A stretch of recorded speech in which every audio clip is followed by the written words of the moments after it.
সুবারি তুই কসেন তোর যন্ত্রণা তো একদম অস্থির। আমরা বেড়াইত মানুষ পাগল হয়ে যান তোর লেগিয়া। হ্যাঁ, নতুন বিয়া করে মাত্র বউ একটা আনছি, শুধু আছে না মানে তোরা খালি সাবাই তুই আছে না যাবি নি এনতে কসেন। আচ্ছা ক এটাকে আমরা দোষ? হ্যাঁ, আমরা গাছও দৌড়ি, তোরা ফাইরা তোরা বেডে বাজার থেকে কিনে আইন না, তোরা বেডে তোরা খাবাস, এটা কি আমরা দোষ নি? ক ক তুই আর কথা কইস না, বুঝছিস? তুই আর কথা কইস না।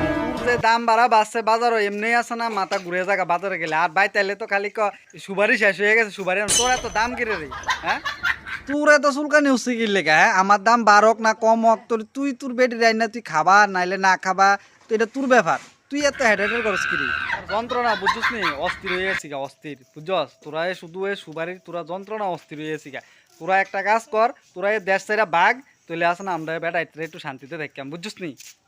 আমি দেশ ছেড়া যাওয়া লাগতো না, তোরে দেশ ছেড়া যাই তুইব। হ্যাঁ, যখন মরটা গিলে তখন আমরা সুপারি ছাড়াই তোর উদ্ধার নাই। হ্যাঁ, ফান ছাড়া উদ্ধার নাই, ফান খাইলে বাইতে যাই এত বেটি আছে ধরা পারতাম না। হ্যাঁ, অনিলে আমরা বাগদানের দেশে, তুই বাঘের দেশ ছেড়া।